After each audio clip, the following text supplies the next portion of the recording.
Apakah dirimu orang yang sama dengan dirimu 5 detik yang lalu, atau dengan dirimu tadi malam, atau dengan dirimu tahun lalu?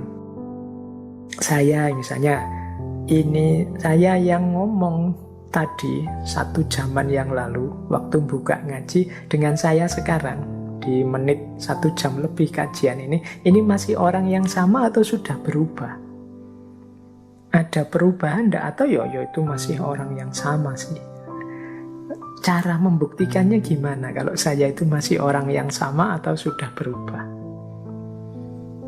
Nah, apa sih buktinya bahwa kita ini orang yang sama terus-menerus?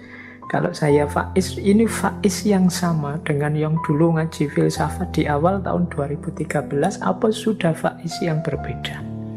Ketika ngaji filsafat sudah 300 sekian serinya. Teman-teman boleh bertanya begitu, aku ini orang yang sama ketika dulu lulus SMA atau sudah berubah? Kalau berubah apanya? Kalau tidak berubah apanya? Kalau berubah apa aku masih bisa dipanggil Faiz sebagaimana yang dulu? Apa aku ini orang yang sama atau tidak? Bagaimana kita bisa tahu bahwa kita ini orang yang sama? Ketika kita mau tidur terus bangun lagi, itu membuktikan bahwa yang bangun ini ya orang yang tadi tidur itu apa? Nah, buktinya mana? Ada beberapa teori untuk yang diberikan oleh para filosof untuk menjawab pertanyaan ini. Misalnya ada yang punya pandangan begini. Teori yang pertama ini namanya illusion theory. Teori ilusi. Kata teori ini, tidak ada diri yang tetap sepanjang waktu. Kita ini berubah dari satu waktu ke waktu selanjutnya dan terus berubah menjadi pribadi yang baru. Nah, kalau kita menganggap bahwa ada sesuatu yang tetap dan sama dalam diri kita, itu ilusi saja. Itu namanya illusion theory. Jadi menurut teori illusion theory ini ya orang itu berubah terus. Kalau kita menganggap yang kita hadapi adalah orang yang sama dengan kemarin, itu ilusi dalam pikiran kita saja. Hakikatnya dia berubah. Bahkan ada argumennya, kalau secara fisik kan manusia pasti juga berubah. Saya mungkin 20 tahun yang lalu ya rambutku masih hitam, sekarang banyak yang hampir semua putih. Saya sekian tahun yang lalu mungkin lebih gemuk atau lebih kurus dan lain sebagainya. Dan mungkin sekarang lebih ringkih, dulu lebih tangguh dan lain sebagainya. Secara fisik manusia pasti berubah. Kalau ini kan mudah membuktikannya. Dulu teman-teman waktu SD tidak punya kumis, sekarang punya kumis. Kalau fisik sederhana, jadi pasti kelihatan perubahannya. Bahkan ada teori setiap 7 tahun sekali tampilan fisik seseorang itu sepenuhnya mengalami perubahan. Bolehlah teman-teman nanti membandingkan foto-foto kita 7 tahun yang lalu misalnya. Coba dicek terus berkaca sekarang, kira-kira ada perubahan apa. Kalau di teorinya sih begitu. Kemudian pikiran apa lagi, perasaan apa lagi, persepsi apa lagi, cara memandang hidup apa lagi, ini pasti juga berubah. Jadi kalau teman-teman lagi gegeran dengan pacarnya kan biasanya sering digugat begitu, kamu kok sekarang berubah, tidak seperti yang dulu. Loh, memang manusia itu hakikatnya berubah. Jadi tidak mungkin sama. Kalau kamu nganggapnya sama, itu hanya ilusi saja. Hakikatnya dia berubah. Oke, itu namanya illusion theory. Teori pertama. Ada teori kedua. Teori kedua ini namanya body theory, atau kadang disebut physical continuity. Ini pemahaman yang namanya common sense. Biasanya kita pakai. Teman-teman ketemu saya dulu tahun 2013, mungkin generasi awal yang ngaji filsafat. Sekarang ketemu saya lagi, ya tetap merasa saya dulu ketemu Pak Faiz, ya sekarang ketemu Pak Faiz. Dan ini Pak Faiz yang sama yang saya temui dulu zaman tahun 2013. Ini namanya body theory.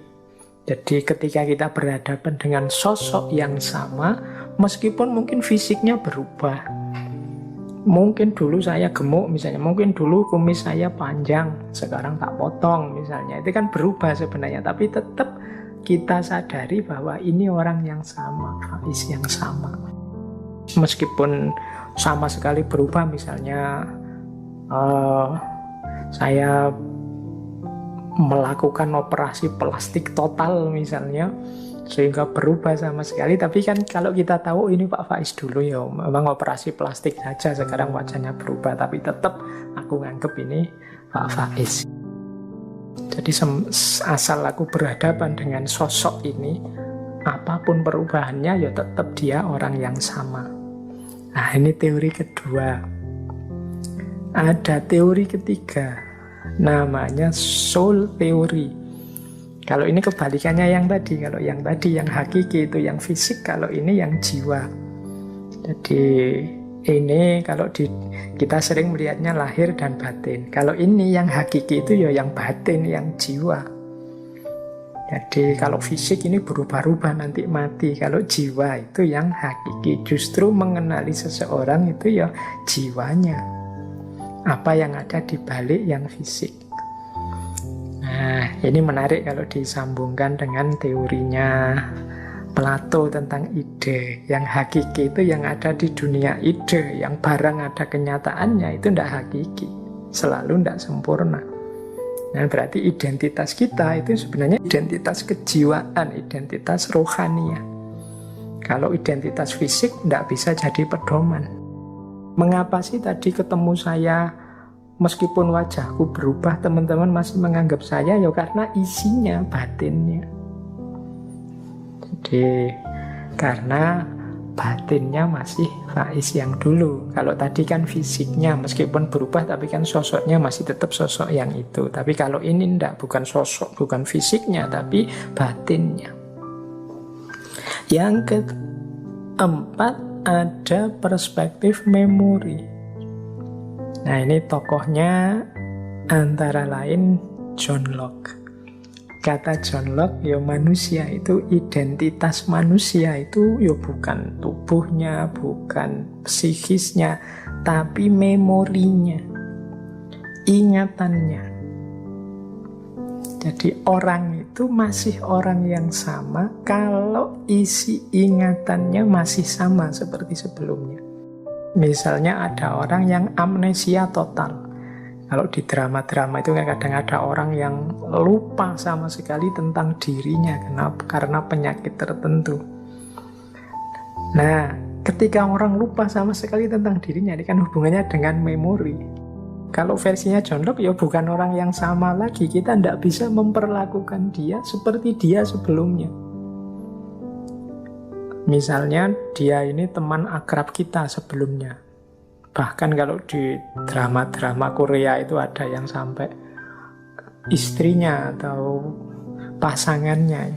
Kan sangat dekat itu harusnya. Tapi begitu kena penyakit itu lupa sama sekali. Itu kan setelah dia mengalami penyakit ini, kita tidak bisa memperlakukan dia persis seperti sebelumnya. Identitasnya berubah total karena dia lupa sama sekali dengan versi sebelumnya. Maka kata John Locke, identitas itu sebenarnya dasarnya adalah memori.